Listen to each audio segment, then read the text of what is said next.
Кутмантаңыздар менен урматтуу телекөрүүчүлөр.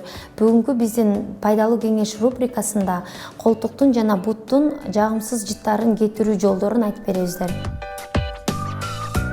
Колтугубуз менен бутубуздагы жыттар өздүк гигиенаны туура эмес сактагандан пайда болот. Колтугубузду таза бир күндө 2 маал жуушубуз керек. Жууганда дагы кир самын менен жуусак жакшыраак болот. Анткени жыпар жыттуу самындар жакшы тазалап бербейт да.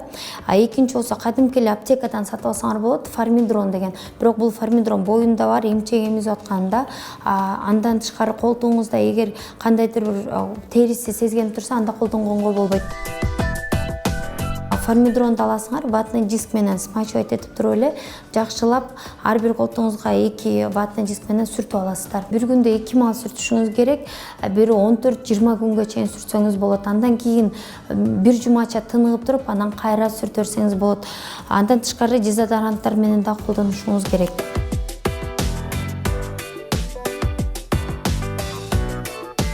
Биз кадимки эле дайыма эле колдонгон уксусун аласыңар.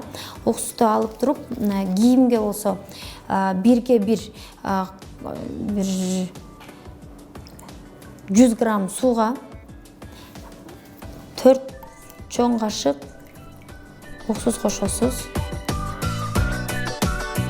Кичинекей жерин тамызып көрүңүз. Эгер сиздин кийимиңизде эч кандай болбосо, эч кандай изменениясы болбосо, жуу берсеңиз болот. Андан тышкары таза жуугандан кийин ошо колтук жактарын ушул жерге салып коюшуңуз керек да. Кийимдин колтугун ушул жерге салып коесуңар. Салып бир жарым саат тургандан кийин аны алып таза жууп чайкап туруп илип коесуздар.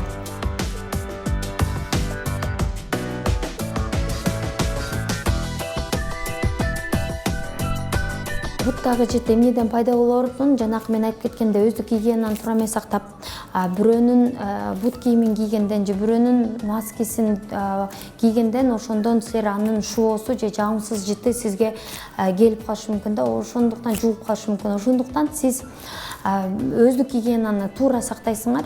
Андан тышкары эгер ошондой жагымсыз жыт болгондо национальный кожвен диспансерге барып, ошол жерден соскоп на грибок тапшырып көрсөңүздөр болот.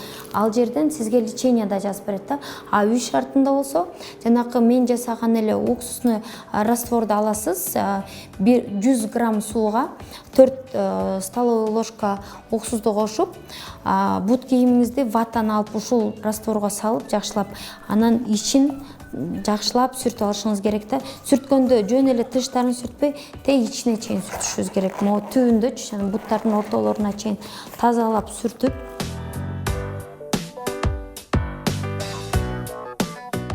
бүткөндөн кийин ушул ватаны алып ыргытпай ичине эле саласыңар, анткени мунун ичинде уксус көп. Анан кадимки эле биздин пакетибизди алып, пакеттин ичине салып, 2 бутту тең салып туруп, жакшылап бууп,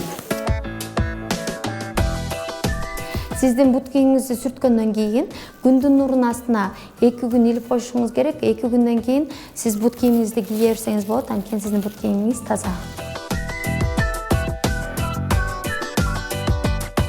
Ал эми биздин байпактарыбызда болсо, ичинде деген грибок бар, мицелий грибка. Бул ар кандай температурага көп эле туруштугу бар. Ошондуктан сиз носкилериңизди же кайнатып жуушуңуз керек. Болбосо носкилериңизди эскилерин ыргытып, жаңы байпактарды сатып алышыңыз керек.